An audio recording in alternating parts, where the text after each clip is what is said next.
Honda riders Chase Sexton and Ken Roczen dominated the field, going 1-2 at the opening round of Pro Motocross.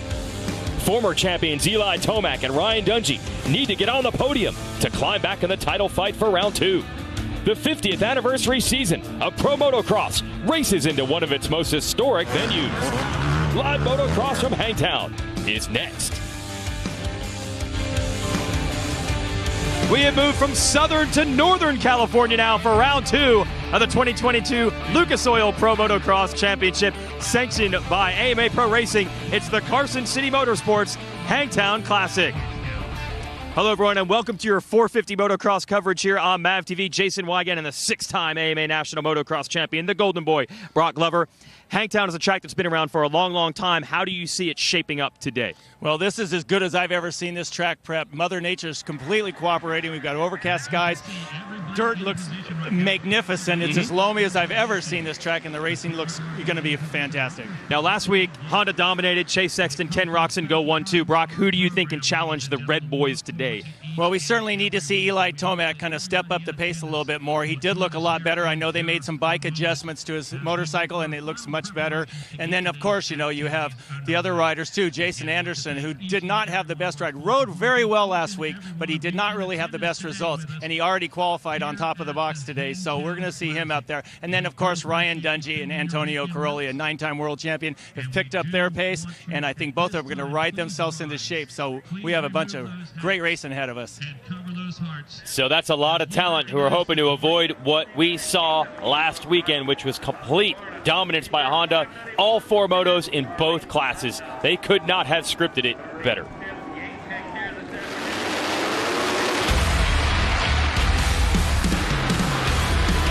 Chet Lawrence wins the first moto of 2022 and points right at that #1 plate. Chet Lawrence takes the victory with the 1-1 sweep. I'm up for Honda to go 1-2. We're almost like we're having a little competition with the 450 guys. So good luck to Chase and Kenny. Hopefully they can do the same as first Moto 1.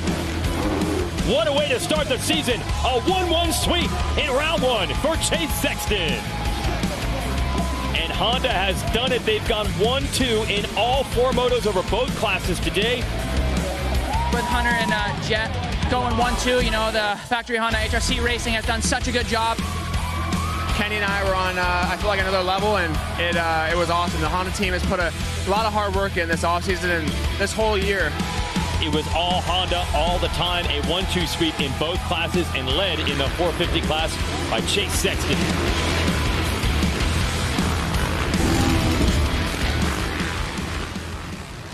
It's coming to me.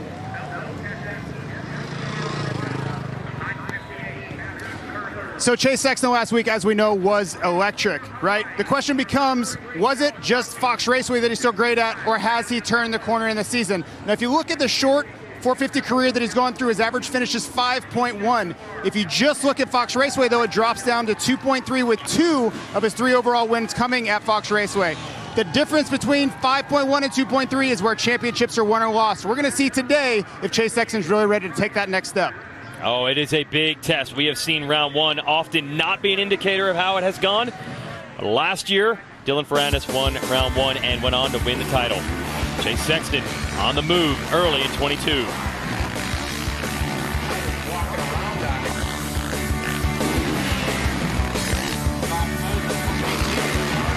We'll see if he can replicate the success of round 1. The 50th anniversary season of Pro Motocross is brought to you by Lucas Oil. Keep that engine alive. General Tire. For whatever you do, General Tire delivers. And by Honda, celebrating 50 years of off-road dominance. And when you come to the races, you get to meet the stars. There's Ryan Dungey posing with a couple of young fans here in the pits. Hangtown. American service members stationed on U.S. Navy ships at sea and in more than 170 countries overseas are watching today's broadcast live on the American Forces Network. We salute your service. Well, it's so fun to have a revolving cast here in the announcer's booth throughout our 50th anniversary celebration. And everything about motocross legend Brock Glover says California dirt bike god, right down to the nickname, the Golden Boy, who dominated motocross in the 80s and took the fledgling sport in America to yet another level, because Americans would soon become the standard by which all riders around the world were measured.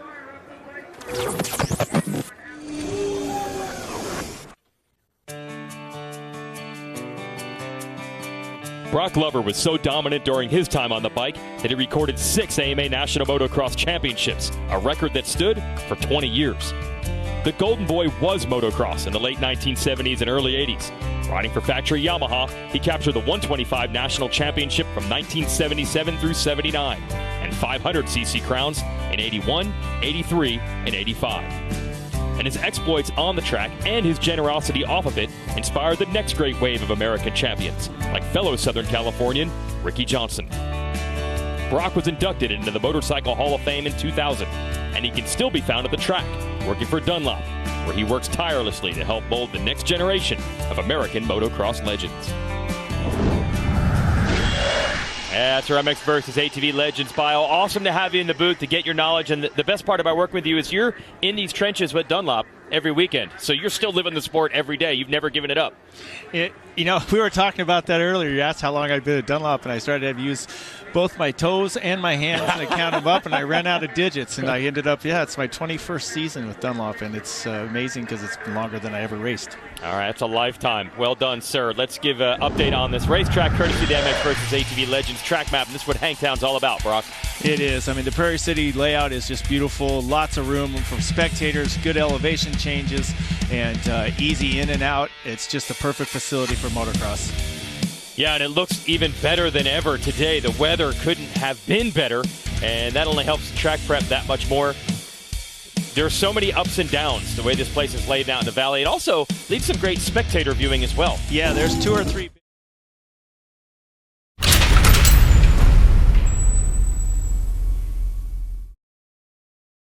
three big hillsides here that you can position yourself to see the entire track. It's a great facility.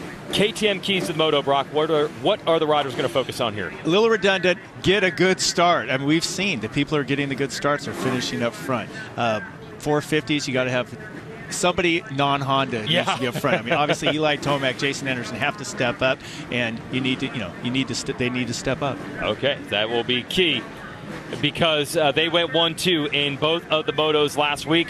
Tomac and the team, they've done a lot of work on the bike. They did they're going to be better. Anderson already was fast last week. He just went down early in the second moto. Thea races that. You got to watch for the Kawasaki man, who is our fast qualifier today. Fly Racing 30-second card is up. Mechanics move away from the line. We are ready to go racing. 30 minutes and 2 laps. I can tell you're pumped on this. I am. I'm excited. What's going to happen? 450 Moto 1 here from Hangtown. Much better jump from Anderson this time in the 21. He's going to lead them on the inside. Can he lead them to the hole shot stripe? No, Sexton's able to nip him and get that motorsport.com hole shot. It looked like Anderson had it all the way, but I don't know if he just didn't do the first corner correctly, but Sexton held it on around the outside and came out first. This is what we wanted to see. Anderson's speed matched up with the Hondas. Ken Roxon's quickly up to third. He is so good in the early laps. And then Aaron Plessinger's in fourth right now. It looks like that's that Eli Tomac. I couldn't quite tell there. It looks like it might be Tomac. Yes, it is Tomac on the Yamaha, and then another KTM. That's Ryan Dungey on the 5. Anderson is hands full with Roxon. Us fans of motocross just got what we wanted right now. Yeah. The players are up front and this all is great. clean. Yep. Roxon, a couple of shots at Anderson here in the first lap, not able to get him, and that's going to allow Sexton to open up about 5 bike lengths. Yeah, this is one of those gnarly downhill sections with the ruts, and honestly, the track has gotten more difficult, rougher than I expected in just one of our 4 30-minute motos. I have no idea what this is going to look like at the end of the day. How much are the teams then chasing and guessing compared to what we saw in qualifying? They could be having to make some adjustments on it. We talked earlier, we heard Eli Tomac, suspension guy, Ricky Gilmore, talk about getting his bike higher, less peg dragging in these deep ruts, getting the balance of the motorcycle set up. So early on in the race, that's still already first moto, that's going to be important. Sexton and Anderson, completely different spots on the racetrack. Way outside for Sexton, way inside for Anderson. And that right-hander, Roxon was all over Anderson. He's lost a little bit of ground. And Plessinger still right there in 4th. Love the way this is shaping up. This is fantastic, and I'll tell you, just watching Chase Sexton's like watching an instructional video of all the right things to do. I was watching slow motion earlier on the monitor, and I was just seeing his feet positioned on the bike, his knees, everywhere he grips the bikes on his balls of his feet, just fantastic, and shoulders are nice and parallel with the handlebars. Yeah, a lot of talk about the style, and then that led to speed. The question is, does he get all the other pieces together? There have been some crashes that have prevented him from getting the results that speed should bring him to. And Anderson's going to try to apply some pressure here and maybe get another one out of him. Yeah, Sexton leads our first lap. But when you talk about at the end of the race having a few crashes and things, a lot of times, honestly, that isn't, you get the basics right in your style, your techniques, you get all the fundamentals correct, and then you're able to add speed and do it easily. Sexton's been able to do that. When you have those little late race crashes and things like that, a lot of times that's more above, that's between the ears. Okay. It's a mental thing. And Chase, and I think that Chase is becoming now comfortable at that level. So Anderson is following Sexton, and they have put Roczen in the distance here. Roczen is usually so quick early in the race, and he was on about the first half of a lap, but they were able to pull away right now. You see Roczen in the distance, and then it is Plessinger under fire from Tomac. So it has strung out quite quickly here on this first lap. You see Anderson hustling down this hill. We got a couple of crashes early in the Moto here. What happened here? Oh, that's Josh Gilbert, our friend we were talking about from the UK. That was a horrendous crash. Yep. He was very good today and good yesterday. And we have another tip over here from one of their KTM riders. I'm not sure exactly what it is, but it's I think that's Bloss. Oh, Benny Bloss, you're right. And I just heard a roar out of the crowd here, trying to figure out what happened at Hangtown. Sexton, Anderson, Roczen. And all right, I want to ask, how much is it a chess match here, these early laps, as far as, okay, I just had to figure out the lines? Because Sexton already put 2 seconds on the field.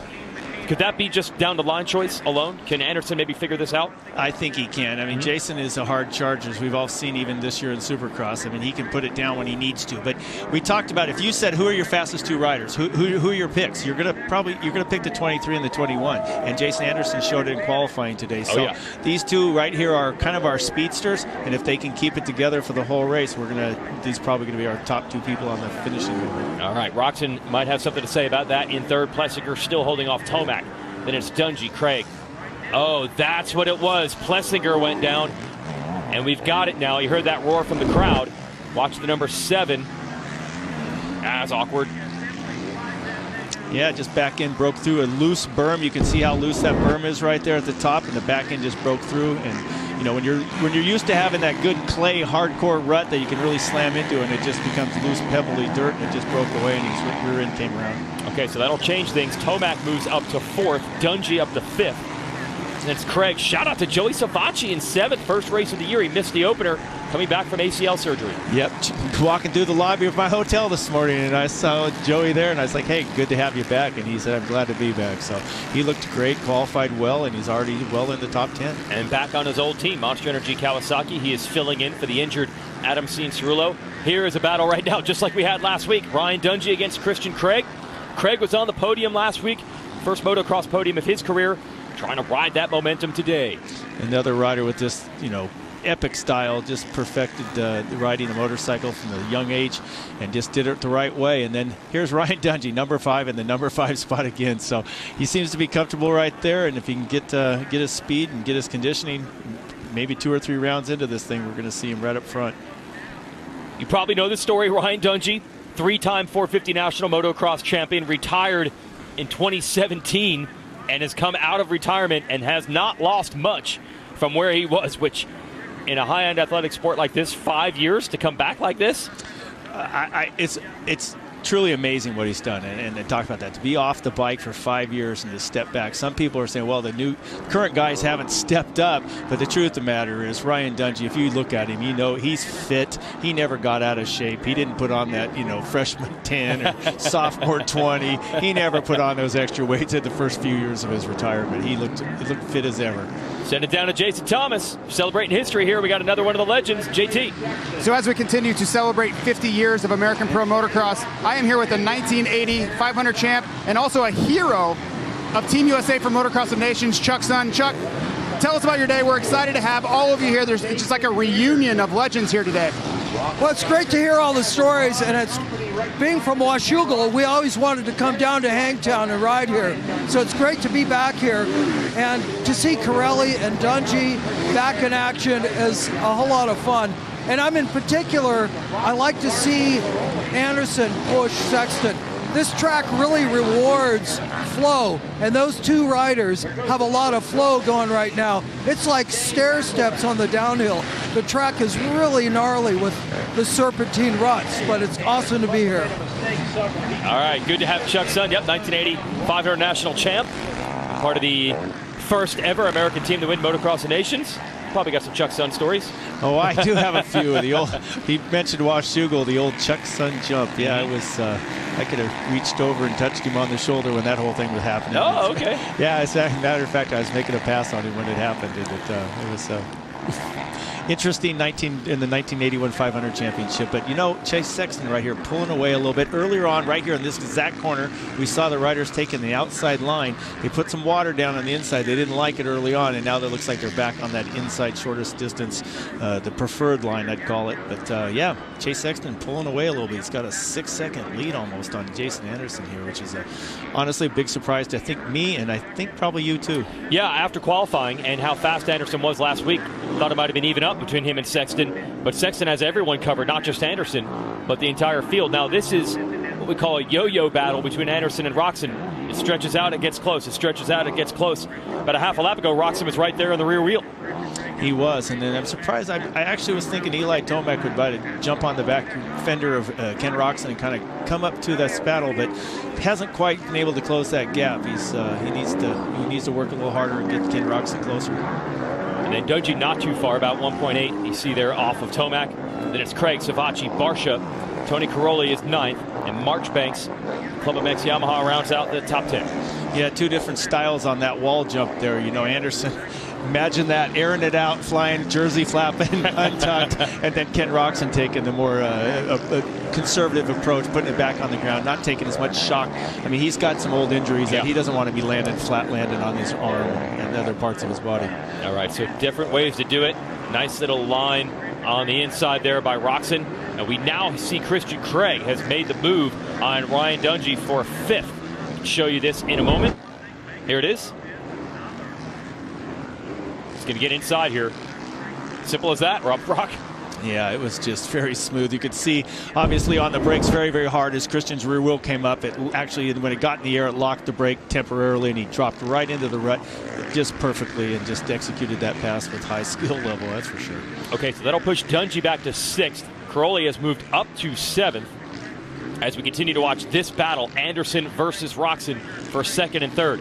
Chase Sexton, heck, it was an amazing performance last week, but if anything, he's even better this time around. Roczen kept him honest. It was a lot closer throughout the motos a week ago. It was. I actually, again, we talked about it being a little bit surprised that he was able to put almost 6 seconds on Jason Anderson such early part of the race like this. It's we're barely 10 minutes into it, and he's got a 6-second lead. I didn't think that was going to happen. Impressive. And we'll show you how we got there first with the motosport.com pole shot replay. It looked like it was all Anderson early here, Brock.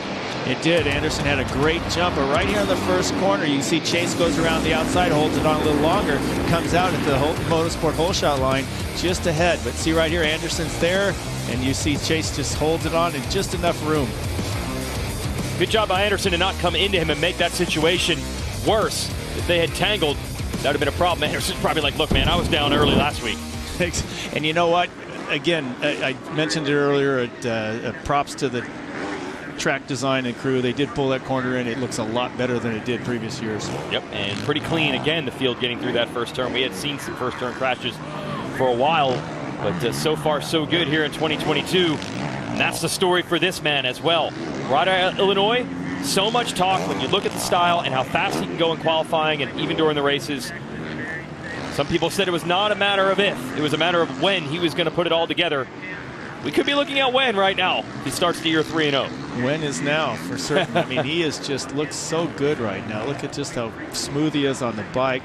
Just gripping the tank and gripping the seat with his knees, nice and narrow, on the balls of his feet. Just looks so in balance, standing on the pegs like there where he needs to. It just, boy, this is he's giving it just giving a show right here on the ride. This is fantastic. Send it down to Jason Thomas. He has Chase Sexton's mechanic. Brandon Zimmerman, another Saturday, another big lead. This is kind of turning into a habit. What do you think? Yeah, I mean, we're doing pretty well right now, but it's early in the season. We're just hoping to keep the momentum rolling, you know? So any big changes? Obviously, last weekend seemed like it just went perfectly to plan. Any big changes, or just trying to keep the ball rolling? No, I mean, he's pretty happy with the bike right now, so we're just keeping everything the same, and yeah, everything's been working pretty well for us. Big Red Machine's on a roll down here, Weege. No doubt about it, JT. 1-1, you don't change the bike much. No, I did hear they tweaked Roxon's bike a little bit, but yeah, no reason to do anything to that 23 except slap the red number plate backgrounds on it now that he's the points leader. Yep, nice little line selection there, just kind of pivoting outside, avoiding the deepest rut as he launched off that last jump, and just riding so well. I mean, again, I talk about the shoulders being parallel to the handlebars. The head is over the center of the crossbar most of the time. You don't really want to cock your shoulders in ruts and turns. It makes the bike try to climb out, moves your head outward. The head weighs 12, 13 pounds with a helmet even more. So he's just doing everything technically right now. Just watch him. If you're riding, emulate this guy's style. That's absolutely it. Between having the Lawrence brothers, Roxon, and Sexton on the bikes, Honda is not starved for style. They've got 4 of the best, most perfect riding styles out there. They really do. It's this is the kind of the big red machine of the 80s, no question about it. These guys are looking really good. Well, I'm glad you brought that up, yeah, because, we had Rick Johnson and Jeremy McGrath with us last week, and that was the question. Is this kind of the dawn of something? Is it just a round 1? Or is it something? Are things tilting in Honda's direction? They've definitely kept it going at round 2 at least. Here's your Thor battle box as you watch Sexton continue with the poetry in motion. Your other battle here. It looks like it's Craig and Dungey to me, and it's you can see, just checking it out, Ryan Dungey still having some good rides. He's keeping Christian Craig honest. I mean, you think last week Christian Craig was sitting 3rd place on the podium, and Ryan Dungey's just a second or 2 behind Christian there. So it's I'm amazed at Ryan Dungey. How's that? There's no doubt. But I got to give credit to Craig. Podium last week, that was his home race. I think a lot of people wondering, could he replicate it? Kind of the same things we're saying about Sexton, and he's definitely riding well today. Anderson looking pretty sweet, feeling pretty sweet, as they would say in Team Fried land down that hill. And we've got his mechanic with Jason Thomas. Jason Montoya with Jason Anderson out front. Last week, a little rough. This is a little bit more what we were talking about. Yeah, definitely got off to a better start on this one, and yeah, he seems to be finding some lines right now and kind of trying to close on that gap on Chase. I think there's more in the tank. Obviously, Chase got out to a rocket start and really, tried to check out the early laps. You think Jason's kind of waiting in the wings here, or is there a little bit of strategy? Yeah, he's confident in his fitness right now, so, I mean, he's going to go the distance. I think he's going to come alive about halfway through, so hopefully we start picking it up here in the next couple laps. And I'll tell you what, Anderson was 0.6 of a second quicker than Sexton the last time around. And just watching him on that downhill, he leaped probably 10 braking bumps. You can tell he's in that flow right now. This might not be over, Brock. It might not. He actually got down into the 4-second gap there. It slipped back now to 5.3, but it's Jason can do that. He can just throw those flyers in there, those little heater laps, and close the gap. So I wonder if Chase is marking him. He probably is. I'm sure he's getting his pit signals, but this is motocross. We've all seen it happen all the way down to the final corner. Oh, yeah. And we are only halfway through the moto, 15 minutes down. 15 minutes to go. You could save 15% or more on your motorcycle insurance by calling Geico. Seems like a lot has happened in this race, but yeah, we're only at the halfway mark, and Anderson's chopped it back under 5 seconds. Yep, took about a second out of it that lap. So, boy, it's this is going to be interesting. No question about it. It's impressive. Both of them are riding really, really well. All the top guys are, and it's just fun to watch. All right, we'll mark them as they head across, and then they'll be uphill in a moment. And Anderson has pulled away a bit now from Roxon, so he's all by himself. Full focus on the leader. 23 of Chase Sexton up ahead. There's one of the downhills coming up where he was so fast last time around. Yeah, I like watching Jason Anderson ride. He just makes it look fun.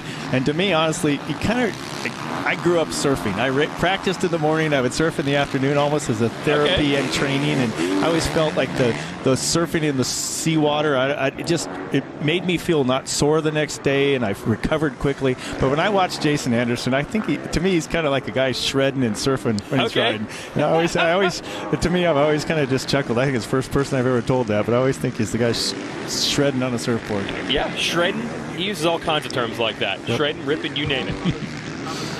All right, so this is a really cool event when an old racetrack comes back online, and that's what happened. West Virginia Motor Speedway is going to be back, so check it out June 4th, 5th. Lucas Oil Late Model Dirt Series. It is the historic 100, and we'll have it from Mineral Wells, West Virginia, right here on MAV TV. That is June 4th and 5th. Jason Anderson, we're going to be watching the clock now to see if he can continue to close. Nope, one side of the track's good for him.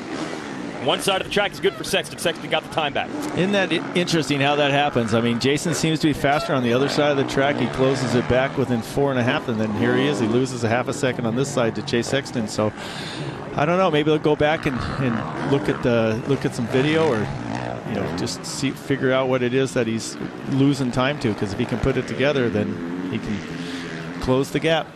It's still a tall order to say you're going to reel in 5 seconds on this guy, and just as slow and behold, they get to the other side of the track. Anderson takes it down to 4.1.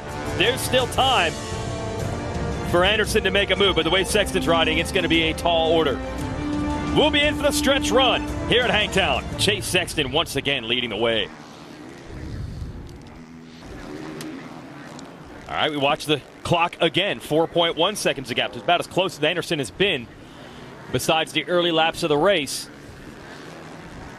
Yeah, I'm sure he's getting the pit board right now. We saw Brandon Zimmerman earlier on, Chase's mechanic there, and somebody's probably popped a few gray hairs in their days, seeing Supercrosses. I think it was in Minneapolis when he looked like he was well on his way to winning and just a lap or two to go, and to lose something like that. And so at this point, he doesn't want to count his chickens before they've hatched, but Chase looks really, really good right here, and he's just giving him his numbers, going, hey, look, 4 seconds, 5 seconds, 4 seconds, and just keep doing what you're doing.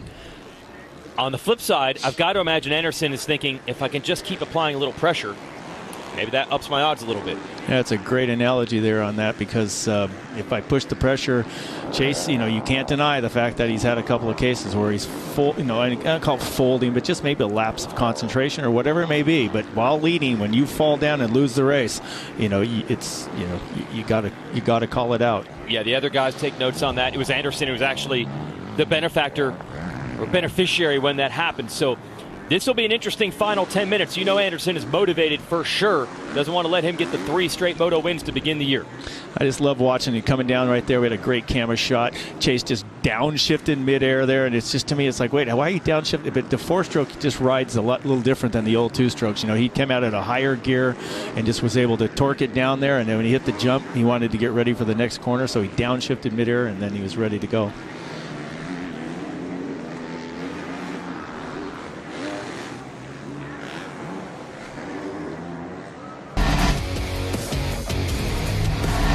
The 50th anniversary season of Pro Motocross is brought to you by Geico. 15 minutes could save you 15% or more on motorcycle insurance. Motosport.com. Make your next ride your best ride. And by Monster Energy. Unleash the beast. This is great stuff. Earlier today, we had the GoPro on Justin Barsha's Charlie Designs Red Bull gas. This is for practice. The idea what this track's all about, even getting the leg in the shot there. I'll tell you one thing, for the older people in the audience out there, this would be called an e-ticket at Disneyland, riding with Justin Barsha for one lap. You can hear some rev limiter. That's what he does, man. He pushes the bike to the max. Barsha, who is in the 10th place spot right now. Lucas Oil Pro Motocross here at MAV TV. Jason Anderson is on a charge. He got it down to 4 seconds, and then just like that, he's got it down to 1.5 seconds. 9 minutes to go. That's plenty of time. This is a change that I wasn't expecting totally. I mean, I thought Jason Anderson would be in the hunt for the win, and I actually kind of secretly in my mind picked him to win. But this is surprising that he's closed it down this much right now, and I think he's really pushing. Okay. We might have a battle all the way down to the end. but now it looks like it's stretched back out. It is so strange when they hit different portions of the racetrack. One will favor the 21, the other the 23. And I'm really curious. They're one turn away from getting to the finish line, and I bet you it's going to be more than a second and a half now. Yeah, we haven't seen 1.5 seconds since about the second lap of the race right now. Yeah. So it's Anderson has definitely closed it, and we'll see what happens here. It's this is not what you want to see if you're Chase Sexton on the chalkboard as you just pass the mechanics area there. I think he's stretching it back out. So here we are across the finish. Let's see what the gap is. Yep. Here we go. So every time we see them, one side of the track, the other side of the track. It's unbelievable. These guys, I think it's about a Duncan yo-yo here or something. This is interesting. It really is yo-yo, and I'm sure the lapped riders are coming into play in some of the corners, but I haven't seen a whole bunch of that happening, so I don't. It's surprising. And again, we talk about how this track is changing every lap. Maybe Anderson finds a better corner, then Sexton realizes, oh yeah, this corner is getting bad, I got to switch lines or whatever it may be. But again, the second motos here, I'm super excited about the second motos because this track's going to be tough. We need to be excited about this first moto because this battle is not over. Anderson's got him in sight now. I'm excited about every race. I can't believe what a total fan of the sport I still am after all these years. And now you can hear the crowd start to pick up the volume as well because they're where a battle is coming. Now we're watching the Thor battle box. I think there was a lap rider who is down. So we get to watch two things at once. It is Roczen, that is Tomac from 4th. So we haven't seen much of Eli Tomac in this moto. It's an okay ride. Did get 4th in the second moto last week, so kind of matching that. And his teammate Christian Craig. Yeah, I mean, Eli Tomac made his way up there, and he's got 2 Yamahas in 4th and 5th right now. But this is Eli. This is a nice little charge from him right here, trying to catch up to Ken Roczen. Yeah, that would be interesting if he could get there, though. About 4 seconds between them. Then it would be Craig. Then Dungey Caroli. Marchbanks 8th. Plessinger, Barsha round out the top 10. A little bit earlier in the race with Roczen. Oh yeah, okay, off camber right there. Lapped rider turns over his shoulder. An awkward off camber section there. It was kind of an odd place to check over your shoulder, and then he makes a mistake and crashes. I mean, he could have waited another second there and had a little more easier section of the track to go on, but he did. He picked a really tricky section to look over his shoulder, and of course it caused him to crash and caught Ken Roczen behind him. Oh, Roczen got pretty lucky that it wasn't over right there. So Roczen is still in 3rd, and now we have the leaders in the same shot. You see the green bike, you see the red bike. This is going to be good. And Chase, it's not like Chase did anything bad by any means. They both just went, they're doing 210s, 209s. Anderson did a 209 that last lap, but he's had a couple of 209s, and that was Anderson's fastest lap of the race, a 209.5. So just like we saw Michael Moseman do in the first moto, he just throws a heater in there with 5 minutes left. That's not easy to do. 25 minutes into this, Anderson has put in his best lap. So the answer is not Sexton slowing, it's Anderson speeding up. He does that, and it's not easy to do. I mean, I remember the old, Ricky Carmichael used to do that, where he tried to finish on his fastest lap of a 20-lap Supercross practice session or whatever it may be, when I'd see him do that. And it's clearly Anderson is training that way too, and he just sees Chase Sexton there, and it's just, I think his emotions are, he's pushing that much harder. He's going for it. They are long gone. Roczen 21 seconds off the lead. It is down to 2 for the first moto win in Hangtown. And round 3 of Lucas Oil Pro Motocross next Saturday, headed to the Rocky Mountains. It's all on the line at the Thunder Valley National in Colorado. Catch it live next Saturday. It'll be 5 o'clock Eastern on MAV TV. Another one of my favorite races. I think they're all my favorite races. You are excited about every race. I am. I love Thunder Valley. I think that's a great race. That I remember when we first moved to that facility in 1984, I think it was. And it was we actually raced across the street slightly in '83, and then '84 was officially at that place. But it was just love racing in Colorado, and all the riders like it too. The elevation's a challenge, but it's a fun race. Who will have the momentum when we go there? Will it be Sexton or will it be Anderson? This is Moto 1 here in Hangtown, Northern California. Dealing with lap traffic now is the leader, Chase Sexton. Yep, he's able to work his way and negotiate around, but it's still, you just lose hundreds of seconds here and there by having to just guess what that lap rider's doing. You're not able to focus cleanly ahead. You sometimes don't always have the vision that you want on the line, the choice you're taking. Anderson is right there, bro. Oh, this is just right here. Finish line right here coming across. Boy, oh boy, I think we still have 4 laps now, it looks like, with the time left and how the lap times are. So Anderson is just on it. And more lap traffic for Sexton to deal with. We're almost to the point where it is wheel to wheel. How cool is this to see the track again? We talk about the prep of the track, and Anderson just there's Anderson pinning it. Oh, lap rider went down. Anderson's on the inside. He's looking to make a move, Brock. Oh, my gosh. Inside, can he squeeze yes, it? He's got the lead. He's got the control of the corner there. Good pass by Jason Anderson. Those two corners, we talked about it earlier, where you have to set up a couple of corners ahead. Anderson started that pass literally at the finish line corner. Little inside, he saw the roost coming off his bike, then the right-hander, he was pinned around that, and then next thing happened on the inside, he went full throttle around the very inside, shorter distance, came up the inside and was able to own the corner coming down that next section. It took about 3 corners to execute. Unbelievable. And when he was there, and then he stood Sexton up to make sure he could counter. And what was a 5.5-second lead has turned into second place for Sexton. And now some mistakes from the 23. He's come unraveled at the same time. The 21 has caught fire. Yeah, this is back to my surf analogy. This is a shred session. Okay.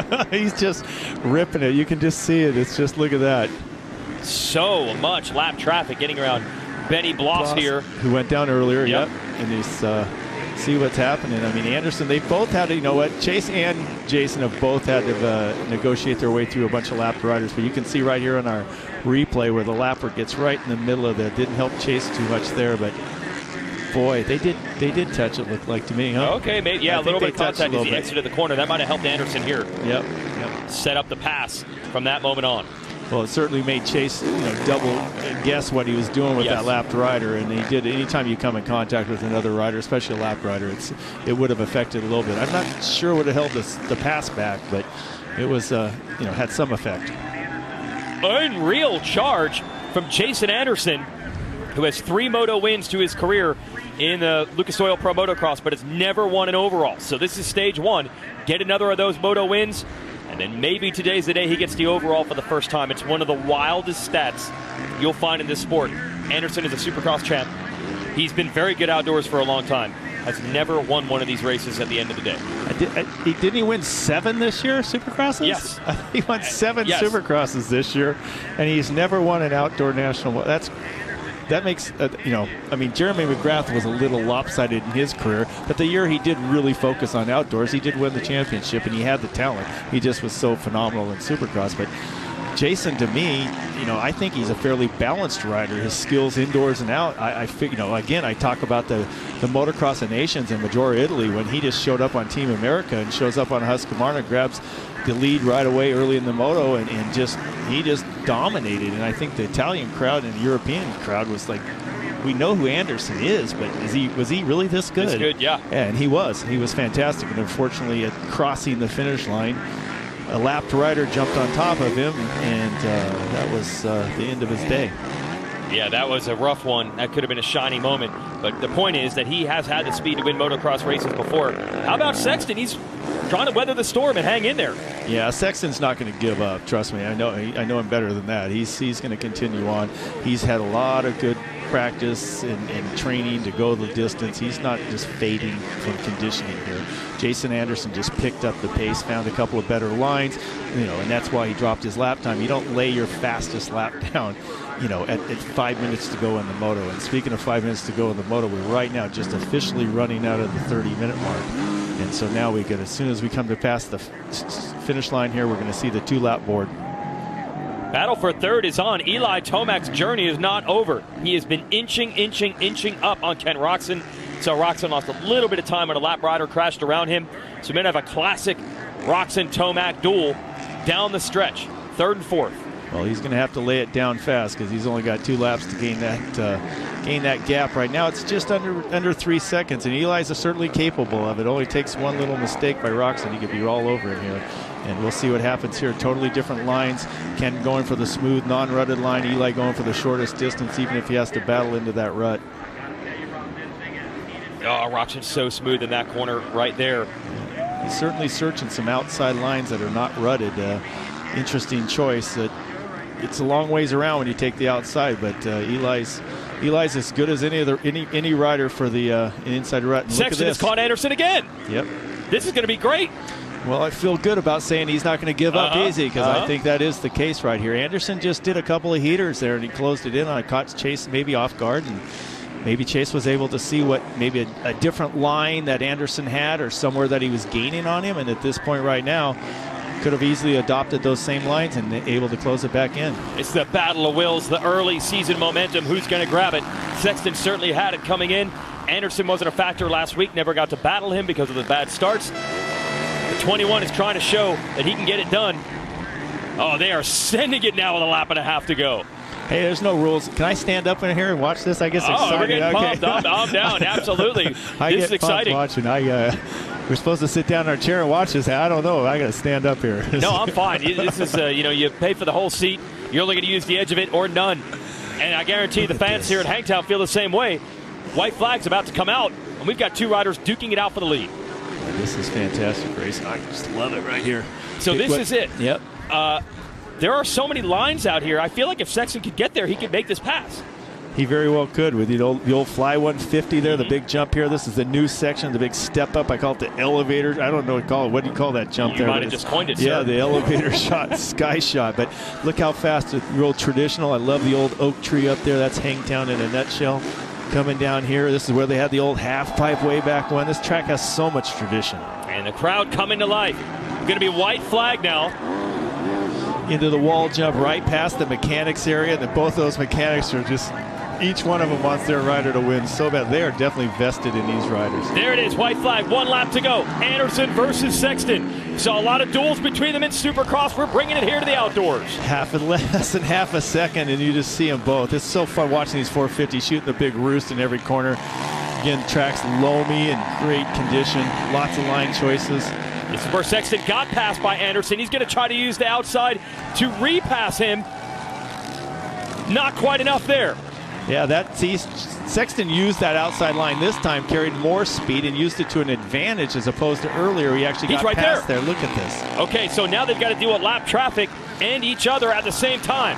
Going to turn right and go uphill. Who's going to hang off the back through these rollers? The preferred line there's very inside, obviously, so Sexton wasn't able to go on a different option there because he had lost too much time. But right now, coming down these hills, full of the ruts, there's a couple more options coming up for these the riders as they head back up. One more set of hill into the rollers. Oh, this could be it right here. Sexton, a great drive uphill. He's on the outside. Anderson's going to block it. Great job by Anderson to fend him off. Sexton has a different line again downhill. Not close enough. Full defensive mode right there from Anderson. Good job on holding it off because that was a pass that was almost pulled off. Well, the problem is they're lapping Hartraft there on the Twisted T Progressive Suzuki. I'm not sure that he knew he was being lapped or if he was in a position battle. He did not make it easy on Anderson. Oh, Anderson is in a hustle right now. He is. He's right now realizing this is, look, I got just over a lap to go. I've got to just do everything I can to put my fastest lap in. All right, here's a new section of the racetrack. Rollers and then this elevator jump. Only a few turns left for Sexton to make something happen. And he does. Gets to the inside. Nice line there through that corner. Oh, this is incredible. This is what we want right down the wire. 30 minutes plus 2 laps, and we've got a bike length and few corners left. They almost collided through that old half-pipe section. Yep. Now the old finish line. They have a wall jump, mechanics area, finish line, side by side. Is there anything left in it? Checkered flag inside. Sexton makes a run. Anderson holds on by 0.3 of a second. Oh my gosh, what a race. And look what they did to Rock. I mean, they put a gap. That's such an incredible run. They were just picking up the pace, and Roxon, 27 seconds behind. Just within 3 laps ago, it seemed like he was 21 or 22 seconds behind. So those guys just incredible last laps. And listen to that crowd. They absolutely loved it. They were treated to a barn burner. Roxon is going to take 3rd place points here. He rode well, but those two, Anderson and Sexton, were on another level. There is Tomac, about 2 seconds behind Roxon. He will finish 4th. Listen to the crowd. Everybody, right now, if you went away and never saw another good race, you just saw 2 great ones. You had Michael Moseman win the first 250 race, and then you just saw this battle right to the finish line right there. Boy, that's setting up for a good one in the second moto. Yeah, they left it all out there, but with the weather we have today, it's unseasonably cool. They're going to have plenty left to go and do it again in the second motos in a little over an hour. But Jason Anderson gets it done. He wants that ever-elusive overall win, and he took a huge step forward by winning the first half of the day. this shot right here, seeing as they come over the finish line, just how taxing this sport is on the riders. I mean, you can see the mud in them now. This is real motocross right here. Oh, he earned that one. Last moto win for Anderson was our first moto of the season back in 2020. When we were racing at Loretta Lynn's Ranch in Tennessee.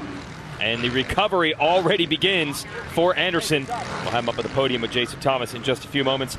Sexton, he wanted to keep the moto win streak alive. He gave it everything he had down to the flag. He ends up second. But Jason Anderson, we knew he would be better this weekend. He certainly was, taking the moto win.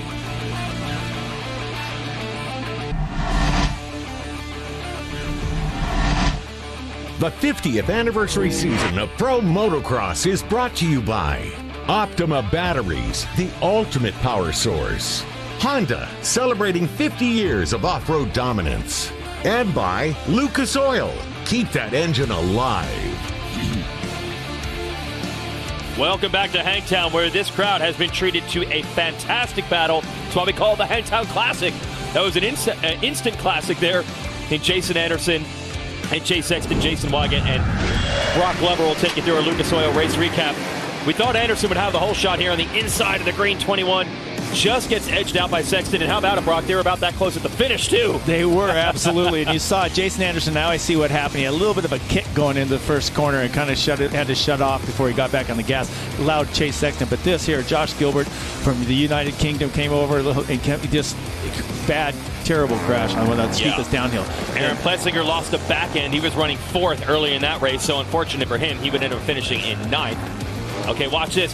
These guys are becoming friendly rivals. Ryan Dungey in his comeback got passed last week by Christian Craig. Craig does it to him again on the 28th. That will put Craig in 5th and Dungey in 6th. Ken Roxon, lap traffic. Ooh, boy. Just got held up there a little bit. Luckily able to keep it on two wheels. But here's the battle everyone wanted to see. Anderson catches Sexton and then is able to make the move here. Setting it up, as you said.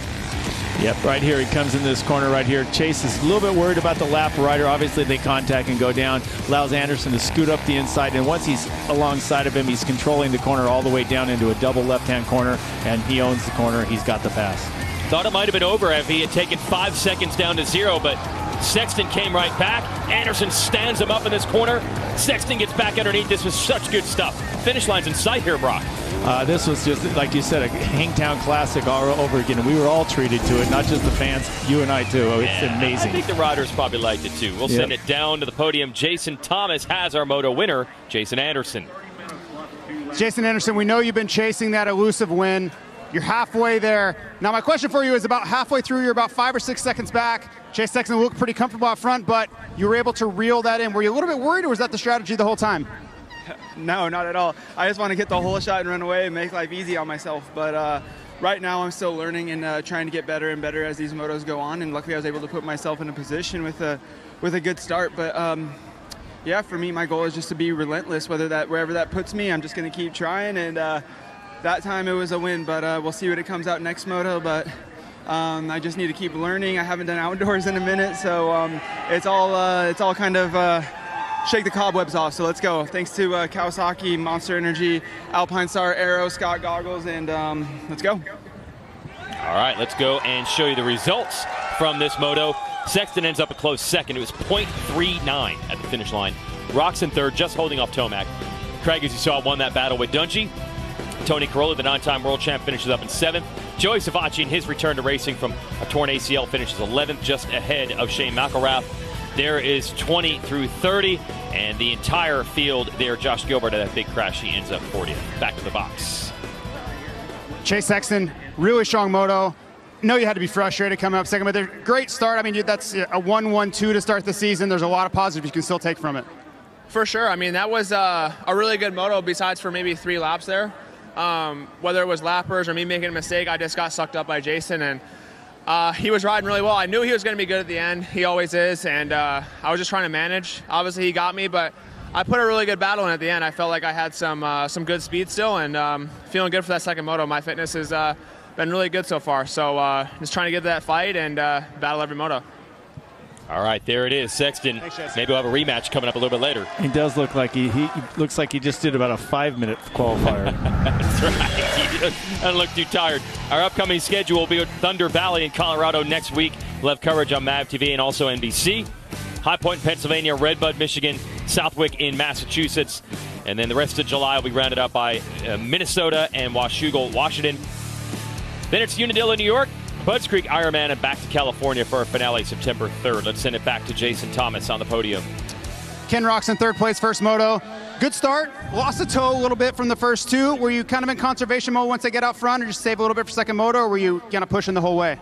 No, I was trying to manage. I really struggled on the track a little bit, to be honest. I wasn't that comfortable. I had a couple of really sketchy moments early on, and I was just trying to find my flow. I think we all got a little bit screwed with lappers too, but I know Chase was going really well, and I was just trying to manage. At the same time, we want to win, but not at all costs. So I just tried to stay at least on the podium, and we want to be consistent the whole year. And yeah, that's what I'm doing. So I'm excited for the second moto. Maybe make some changes and try again really hard. And that's what it's all about. Roczen just trying to be in it for the whole 24 motos. Steps third. That's all right, right? Yeah, brutally. He's brutally truthful there. I mean, he's saying that you want to win, but not at all costs. And he's somebody who's had some pretty serious at all costs injuries. That's right. He's very right. And you have to give it out to Anderson. I mean, you're talking about humbly confident. Yes. That's the way I like to describe that, humbly confident. He's humble about it, but he also is very confident. See if he can get it done in the second motos, and we'll have them. Next hour will be 250 Moto 2, and then an hour after that, our final 450 Moto. See if Anderson can finally get this overall win that has been eluding him his whole career. And then our show Inside Pro Motocross will have some post-race analysis from right here at Hangtown. That'll be aired Tuesday at 6:30 p.m. on MAV TV. All right, so a great first half of the day in the books. Good 250 Moto. Congrats to Michael Mosiman, and a classic between Anderson and Sexton. That was so good, Brock. Absolutely. It was just fantastic. And you know what? With these motos starting on the top of each hour, I can even figure this one out. Yeah, there's going to be a lot more great racing coming your way, so stay with us here on MAV TV. For Brock Glover and Jason Thomas, I'm Jason Wygant. We send shout out to our moto winner, Jason Anderson.